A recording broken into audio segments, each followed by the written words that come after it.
As our national politics grow increasingly polarized, Judy Woodruff explores one approach to transforming divisive conversations into meaningful dialogue. It's part of her series, America at a Crossroads.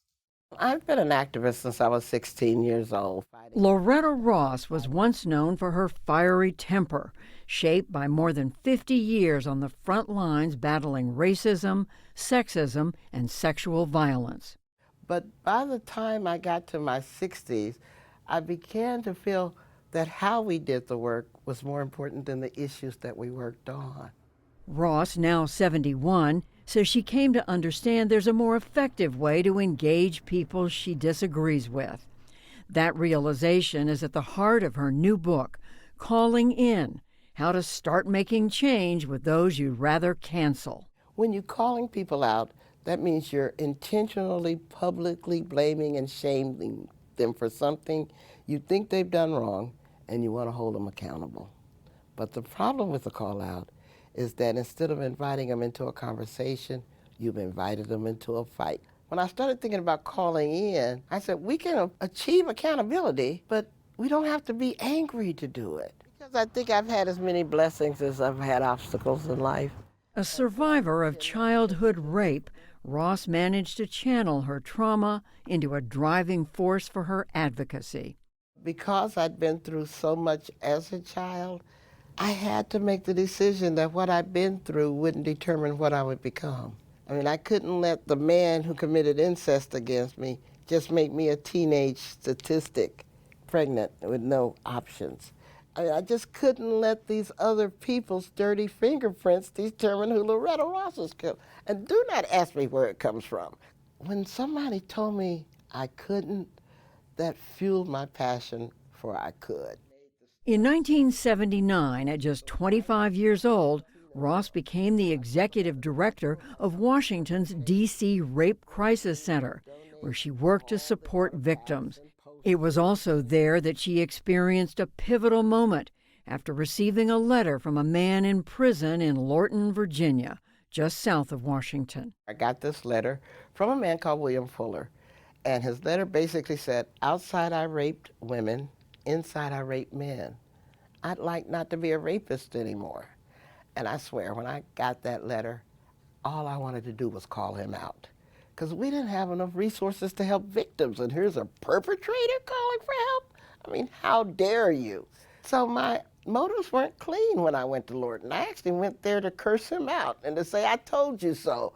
Everything that's happened to you, you deserved. And I reprocessed what I went through then and realized that this rapist called me in because he could see how afraid I was. She says that day would be a turning point. Because I was only expecting one, and there were 6 of them, with them telling the stories about what they'd been through. And once I started hearing what they'd been through, how they had entered Lorton as teenagers, become victims before they became violators. And that just changed everything I thought I knew about rapists. Now, I'm not trying to excuse the fact that they raped and murdered women, but I began to understand the patterns that they had been caught up in, as well as the patterns I had been caught up in. This led Ross to reflect on what drives people to call out others, a practice she says often entrenches existing beliefs and deepens divisions. Now a professor at Smith College in Massachusetts, she teaches courses on the subject here and online. And I find that a lot of the call-out culture is not driven by malice, but unhealed trauma. And we feel we have to hurt people to prove we've been hurt, which is not a good way to walk through life, but that's the autopilot that a lot of us are on. And so I'm hoping that we can deal with our trauma, deal with what we've been through in more productive ways, because it's not doing us any good, and it certainly isn't doing any good for the people that we need to be in relationship with. She's particularly concerned about how national divisions have strained relationships within families. I'm trying to teach people, don't go home and turn over the Thanksgiving dinner table just because they don't realize the role of pilgrims and stuff like that. This just is not how you do that. And so the phrase I use is learn how to handle your passion with compassion. But I believe you can say what you mean, and you can mean what you say. You just don't have to say it mean. How would a conversation go if you're talking to somebody, you know they've been speaking in a way that you think is hurtful, harmful? What would that sound like? The most important 3 words you can use in a conversation is, tell me more. If you bring your honest sense of inquiry, you can have a conversation with anybody. I swear, people love telling you about themselves if you give them an invitation. And you're having a conversation instead of a fight. It's just that easy, really. And while it's sometimes easier to practice this with family, Ross says she came to see it as a tool that could be used more broadly to help people discover common ground. So before you wrote this book, the books you wrote have been about politics and about issues and policy. This is a different book. What made you think that this was something that you wanted to get out there? What's really bad about this time is that our opinions have become our identities. Now we make enemies of people who don't perfectly align with us. And that's why the call out culture is so dangerous, because we take people who we largely agree with and unnecessarily make enemies out of them because there's not that perfect alignment. And heaven help us if they're really on the other side of the political divide, then we demonize them. As you think about what's going on today, is one side or another, is it the right or the left that's more guilty of this too much calling out? Well, the difference, I think, between the right and the left is who has the levers of power to impose their prejudices on others.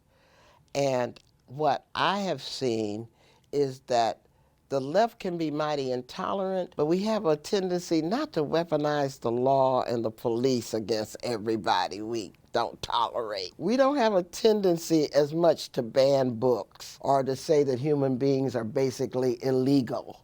I mean, we just don't take it that far. Given how deeply polarized we are right now in this country, is this the kind of thing that can make a difference, do you think? And I work on the assumption that most people are capable of compassion and being good. It just may be they have a very narrow circle to which they extend that compassion and kindness. But I also believe that most people can be encouraged to widen that same circle. You know, because we do it for strangers in an earthquake. Can we do it with the neighbor who has the rainbow flag? We can actually have a sense of shared need and shared values, even though we have different solutions to the problem sometimes. For the PBS NewsHour, I'm Judy Woodruff in Northampton, Massachusetts.